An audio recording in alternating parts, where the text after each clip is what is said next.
एक बहुत ही सफल और धनी व्यापारी का एक पुत्र था जो बेहद आलसी और मनमौजी था। व्यापारी अपने पुत्र की इस आदत से बहुत ज्यादा परेशान था। वह जानता था कि उसके पुत्र की इस आलसी प्रवृत्ति को जल्द से जल्द दूर न किया गया तो उसका पुत्र भविष्य में खतरे में पड़ सकता है। सिर्फ आलस्य ही नहीं बल्कि उसका पुत्र बहुत फिजूल खर्च भी करता था और कभी किसी काम में मदद भी नहीं करता था। व्यापारी ने अपने पुत्र को सबक सिखाने का फैसला किया। एक दिन उसने अपने पुत्र को बुलाया और कहा, आज से तुम्हें रात को तभी खाना मिलेगा जब तुम पूरे दिन में कुछ मेहनत मजदूरी करके पैसे कमाकर लाओगे। पहले तो पुत्र को अपने पिता की इस बात पर विश्वास ही नहीं हुआ, पर जब उसने अपने पिता के गंभीर चेहरे को देखा तो वह समझ गया कि वह मजाक नहीं कर रहे थे। वह लड़का अपनी माँ के पास गया और सब कुछ बताकर उनसे मदद मांगी। उसकी माँ ने उसे एक सोने का सिक्का दिया और कहा कि यह जाकर अपने पिता को दे देना। रात को भोजन के समय जब पिता ने पुत्र से पहले दिन की कमाई के बारे में पूछा तो पुत्र ने फटाफट सोने का सिक्का दिखाया जो कि उसकी माँ ने दिया था। सोने का सिक्का देखते ही उसके पिता समझ गए कि उस दिन लड़के ने कुछ नहीं कमाया था।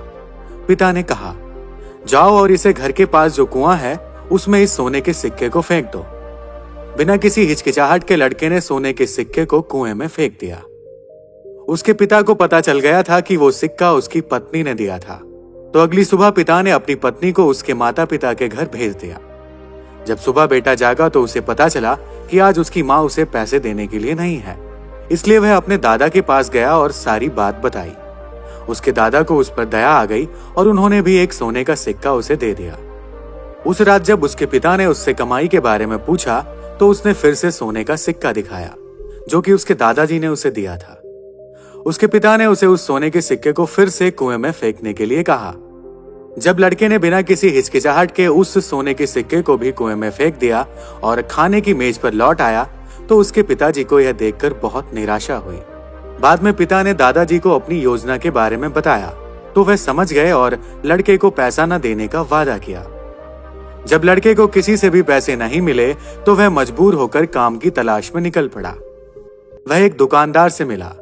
उसे लगा कि वह दुकानदार उसे कुछ काम दे सकता है और उसकी मदद कर सकता है। दुकानदार ने लड़के की बात सुनी और कहा, मेरे पास एक सामान से भरी बैलगाड़ी है, अगर तुम इसे मेरे घर तक पहुंचा दोगे तो मैं तुम्हें एक चांदी का सिक्का दे सकता हूं।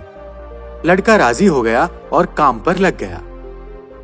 जब तक उसने बैलगाड़ी उसके घर पहुंचाई तब तक वह बहुत थक चुका था और पसीने से तरबतर हो चुका था, लेकिन उसे स्वयं एक चांदी के सिक्के को कमाकर बहुत खुशी महसूस हो रही थी। अपने पिता को यह दिखाने के लिए वह तुरंत घर की ओर भागा और बड़े गर्व के साथ उसने वह चांदी का सिक्का अपने पिता को दिखाया। लेकिन उसके पिता ने उसे फिर से सिक्के को कुएं में फेंकने के लिए कहा, परंतु इस बार लड़के ने लगभग रोते हुए सिक्के को फेंकने से मना कर दिया और बोला, पिताजी, मेरा पूरा शरीर बुरी तरह से दर्द कर रहा है और आप मुझे सिक्का कुएं में फेंकने के लिए कह रहे हैं। पिताजी ने मुस्कुराते हुए कहा, जब आपकी मेहनत का फल बर्बाद होता है तो बहुत बुरा लगता है ना? यह चांदी का सिक्का तुम्हारी मेहनत और पसीने की कमाई है, इसलिए तुम्हें इसे फेंकने में दर्द महसूस हो रहा है। जब तुमने सोने के सिक्कों के लिए मेहनत नहीं की थी तो उन्हें कुएं में फेंकने में तुम्हें जरा भी हिचकिचाहट महसूस नहीं हुई, पर अब तुम समझ चुके हो कि इन चांदी के सिक्कों का मूल्य तुम्हारी कड़ी मेहनत है। लड़के को परिश्रम का महत्व समझ में आ गया था और अपनी गलती का एहसास भी हुआ। उसने पिताजी को धन्यवाद दिया और कहा, पिताजी, आप नहीं जानते कि मैं आपका कितना आभारी हूं। दोस्तों, हम भी अपने जीवन में कई बार दूसरों पर आस लगाए बैठे रहते हैं। हमें लगता है कि कोई और हमारे लिए कार्य कर देगा, लेकिन हम यह महसूस नहीं करते कि असल में वो सब करना तो हमारी जिम्मेवारी है। कभी कभी जिंदगी के सबसे अच्छे सबक सबसे कठिन परिस्थितियों से मिलते हैं। कड़ी मेहनत का मूल्य केवल उसका फल पाने में नहीं है, बल्कि उसकी उपलब्धि का एहसास और खुशी उससे कहीं ज्यादा बढ़कर है।